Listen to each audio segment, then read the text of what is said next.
Welcome to The Investor, a podcast where I, Joel Palafinkel, your host, dives deep into the minds of the world's most influential institutional investors. In each episode, we sit down with an investor to hear about their journeys and how global markets are driving capital allocation. So join us on this journey as we explore these insights. All right, so we are live. I like to keep it authentic. We're in New York City, and there's a mass outage from 8 a.m. to 10 a.m. Right before we have a podcast, but we still made it work. So that's kind of how you have to do it sometimes. But I got a really awesome guest here today. I've got Callum Lang. He's just a really experienced M&A private equity investor. He helps a lot of different founders and investors just kind of get to scale and really excited. He's also been published broadly, with a lot of the work that he's doing, just a successful, executive in the space. So Callum, why don't you take a couple moments to kind of go through your background, and then we'd love to kind of go a little deeper and talk more about private equity, M&A, roll-ups, all that fun stuff. Yeah, for sure. So good to be here, Joel, and I appreciate you working through the technical challenges. Look, I've been an entrepreneur for nearly 30 years now, and really it was only the last 10 years that I've been in the capital markets space. And I guess our approach is pretty unusual.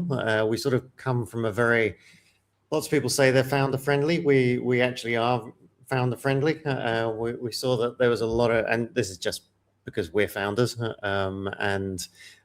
we saw a lot of M&A was actually destroying more value than it was creating. And so we've always tried to help small businesses to grow. And one of the ways that we did that was putting groups of them together into public companies, but leaving the founders in control, leaving them with their brand, their culture, their way of doing things. So we're not private equity in the traditional sense of going in and trying to run the business ourselves. So it's a slightly different approach. And sure. Yeah, it's kind of over the 10 years, we've taken over 100 companies public in markets all over the world, but mostly Europe. But the companies come from all over the world. Mm-hmm. And it's a fun space to play in. What are some of the biggest challenges that you see with founders trying to get to scale? And I'd love to kind of break that down into the revenue, buckets, right? So, getting to the first million, what are some of the biggest challenges? And then I would say from 2 to 5 million and then beyond. Maybe walk us through kind of the different revenue milestones and kind of the different challenges and things that they need to deal with, especially when it comes to operations and fulfillment. Yeah, so look, I think we don't really touch early stage businesses, but I've set up enough of my own to know that space well. One of the companies that I own does training for individuals that want to get board seats, and the way we train them is we put them onto the boards of small companies around the world. Sure. And so we're sort of very familiar with that space. Almost all of it comes down to lead generation. When at that point, it's just figuring out how to get more leads so that you can, and that's really understanding how you solve a problem for a client. In the space that we're getting to, and typically we are looking at companies. Most of the companies we look at are actually too small for traditional private equity, too small for the public markets on their own, but grouped together that they can have scale. And a lot of entrepreneurs get very stuck in the sort of incremental thinking, because what gets you to a certain level, they just keep trying to repeat that. So if it's lead generation, it's just, I need to add more leads or add more staff. And actually what we're big advocates for is you get you can get some very significant growth through acquisition in a way that you can never do incrementally. And so just looking at the different ways you can do that. And I think a lot of entrepreneurs put acquisition off because they assume they'll need huge resources of cash and an army of lawyers and accountants. But there's so many creative structures that you can do, just, joint ventures and share swaps. And we put groups of companies together. Very rarely put any cash down. It's almost always we use equity to do these deals. And it's you can grow incredibly fast when you're willing to do deals like that. That's really helpful. When you say early stage, what would you consider early stage in terms of revenue? Would you be, sub 5 million? Like, I guess, what's the entry point that you like to work with founders? And we'd love to hear about your criteria in terms of like what's a good candidate to partner with. Yeah. So look, traditionally for us, we were only interested in old economy businesses. So the reason we were interested in them is that nobody else was. So you've kind of got Silicon Valley and everyone else is super excited about startups. And look, there's a huge amount of PR and discussion about it, but it's a tiny part of the economy. It's like 1.4% of the economy. And then most of the business finance world is 200 million market cap and above. So that's kind of where the public markets get in. It's where private equity starts to make sense. And yet, you're still there, or are you having? Yeah, I'm here. Can you hear me? Yeah. So really, we decided to kind of sit in that middle sector between startup and the 200 million market cap space, which is actually it's 50% of global GDP. It's 90% of private sector employment in most businesses. But ironically, it's the largest asset class on the planet. But if you're a sophisticated investor, there's no instrument to get access to that class. It's too fragmented, it's too risky, it's too illiquid. And so what we originally started doing was putting groups of these companies together under a public holdco wrapper, which just meant that sophisticated investors could get in and out. Today, the models have evolved, and we have enough investors around us now. We have quite a unique approach to using the capital markets, which is very, very counterintuitive, but that's allowed us to take a different approach. And so now we work with companies.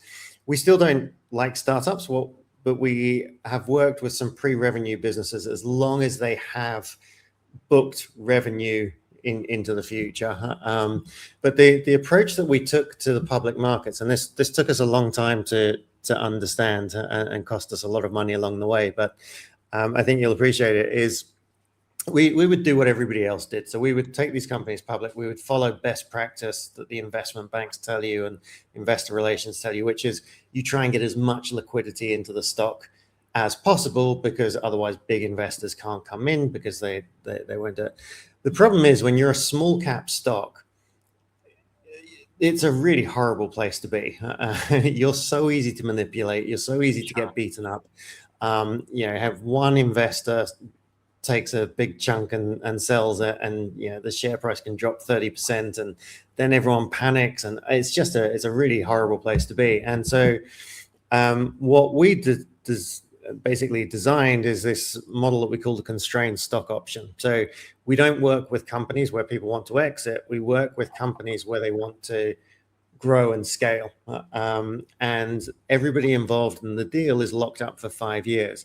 Now, from an investor standpoint, that's super attractive, because as investors, we don't want to be dumped on. We don't want to be exit liquidity for somebody else. And yet, if you look at over the last 50 years, 50% of all public listings have gone backwards and never recovered. If you look at the last 10 years, it's 68% of all public listings have gone backwards and never recovered. And it's because founders try and take money off the table, staff try and take money off the table, early investors all run for the hills.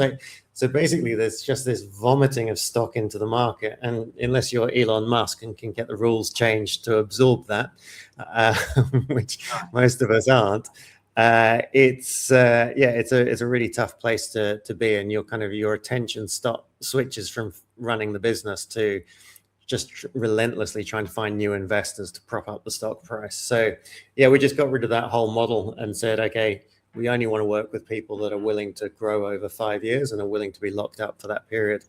and that changes the game completely. That's really helpful. I think it's super interesting that you help roll these companies up in a public vehicle.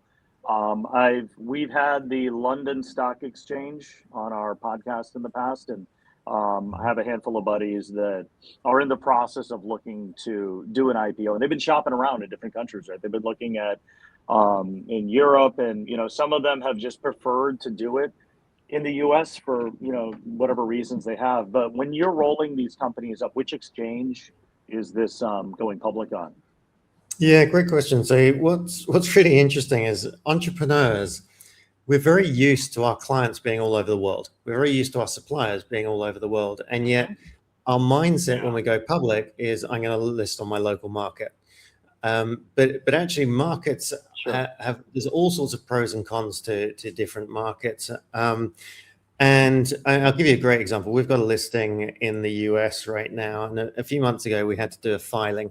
And the filing is a couple of pieces of paper. It cost, I think, 96,000 US to do that filing in the US.